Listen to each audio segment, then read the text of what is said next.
दोस्तों, आज की कहानी है मम्मी दादी के गंदे कपड़े मैं धो दूंगी, आप उन्हें डांटो मत। दोस्तों, कहानी शुरू करने से पहले अगर आपने हमारे चैनल को सब्सक्राइब नहीं किया हो तो कर लीजिए ताकि आपके पास पहुंच सके हर नया वीडियो। अम्मा, आज फिर आपने बिस्तर गीला कर दिया। कितनी बार आपसे कह चुकी हूँ मुझे आवाज लगा दिया करो। मैं आ जाऊंगी और आपको बाथरूम तक ले चलूंगी, लेकिन आप सुनती ही नहीं।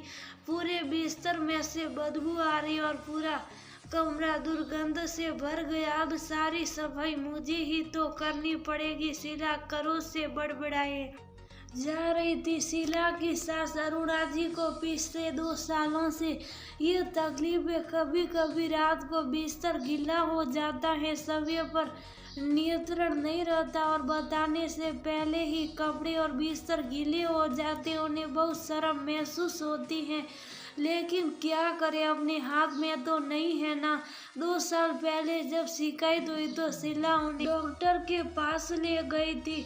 डॉक्टर ने दवा भी दी थी और वे ले भी रही थी, लेकिन उसके बावजूद कभी कभी उनका नियंत्रण नहीं रहता था। सभी का ये कहना था कि बढ़ती उम्र के साथ ये बीमारी कॉमन है। जहाँ अरुणा जी बिस्तर गीला होने पर शर्मसार हो जाती और अपराध बोध से भर जाती, वहीं शीला अपने पर से नियंत्रण खोकर उन्हें डपट देती। अरुणा जी बस चुप हो जाती। एक बार शीला के डांटने पर अरुणा जी ने कह दिया, बहू मैं क्या जानबूझकर बिस्तर गीला करती हूँ? मुझे क्या अच्छा लगता है तुम्हें तंग करते हुए, लेकिन ये मेरे कंट्रोल के बाहर है तो मैं क्या करूँ? दवा भी नियमित ले रही हो। शीला ने गुस्सा करते हुए कहा, मुझे नहीं पता, लेकिन सारी गंदगी तो मुझे ही साफ करनी पड़ती है ना।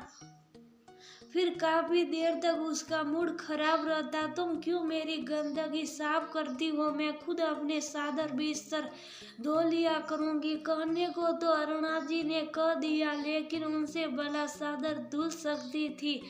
17 वर्ष की उम्र पार कर चुकी, बीमारी के कारण कमजोर अरुणा जी लाचार हो गई। किसी तरह शीला कपड़े धोने वाली बाई से कपड़े धोने को कहती तो वह भी नाक सड़ाकर कहती, पहले डेटोल और कपड़े में उसको डाल कर रखो, उसके बाद ही मैं धोऊंगी। मैं ऐसे दुर्गंध वाले कपड़े नहीं धोती, इसलिए कई बार शीला को ही वे कपड़े धोने पड़ते।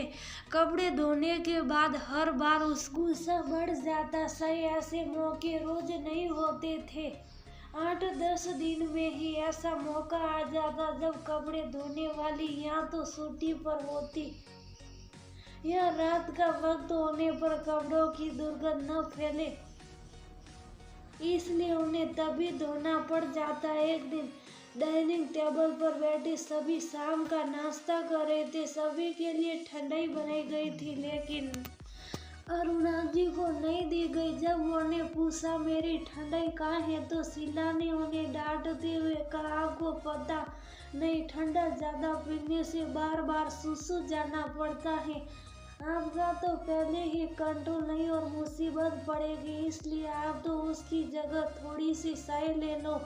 अरुणा जी की आंखें भर आई। इतनी गर्मी में चाय पीने की उनकी जरा भी इच्छा नहीं थी। उन्हें ठंडाई बहुत अच्छी लगती थी, लेकिन बहू की बातें सुनकर मन मार कर रह गई। उस दिन सभी लोग कोई टीवी सीरियल देख रहे थे। अरुणा जी भी वहीं सोफे पर बैठकर सबके साथ टीवी देख रही थी। अचानक उन्हें बाथरूम जाने की जरूरत महसूस हुई। वे उठी और बाथरूम की ओर बढ़ी ही थी कि नियंत्रण खो बैठी और थोड़ा सा सुसु वहीं गिर गया। शीला सीख उठी, तंग करके रखा है, अपने कमरे में ही बैठी रहा करो। पूरे घर में गंदगी मचाने का क्या मतलब होता है?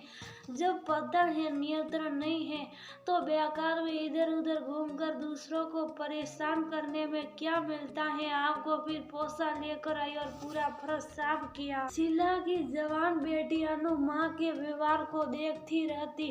अब तक तो वह कभी कभी कह देती थी, मम्मी जाने दो ना, क्यों दादी को डांटती हो जब उस बेचारी का सब्र पर कंट्रोल नहीं है तो क्या करे। इससे तो अच्छा आप उनको डायपर पहना दिया करो, लेकिन इस तरह डांटो तो मत करो ना। अरुणा जी उसी को ही डांट देती, तुम शुभ करो, दादी की हिमायती मत बनो। मुझे पता है ना कितना उनको संभालना पड़ता है, लेकिन आज दादी की हालत और मम्मी का व्यवहार देखकर वह आवेश से भर उठी और जोर से बोली, मम्मी क्यों दादी के पीछे पड़ी रहती हो? तुमसे नहीं होता तो मत करो, मैं दादी के कपड़े धो लिया करूंगी और मैं उन्हें डायपर भी पहना दिया करूंगी।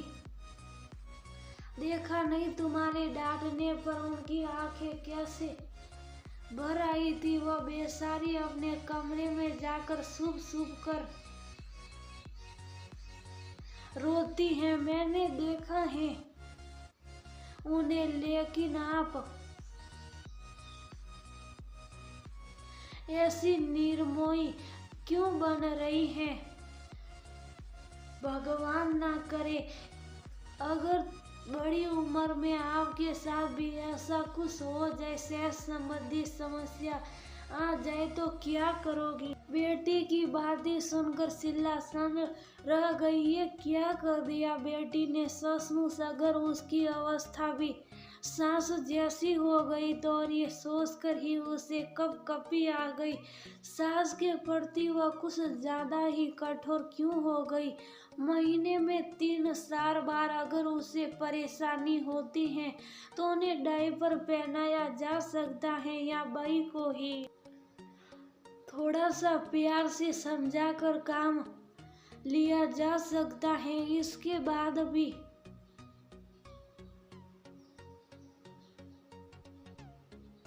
अगर कभी कभार सफाई करनी पड़ जाए तो इतना बवाल मचाने की जरूरत नहीं होती। कहते भी है बूढ़े बच्चों के समान होते हैं, जैसे अपने बच्चों के लिए किया वैसे ही उनके लिए भी तो कर सकते हैं। कुछ देर सोचने के बाद उसने मन ही मन निर्णय लिया, अब आगे से वह सासू माँ को नहीं डांटेगी और न ही इस तरह से उन पर खींचेगी। अपने किए बर्ताव पर वह खुद शर्मिंदा महसूस करने लगी। उसने मन ही मन बेटी को धन्यवाद दिया कि उसके कहने पर उसे अपनी गलती महसूस हुई।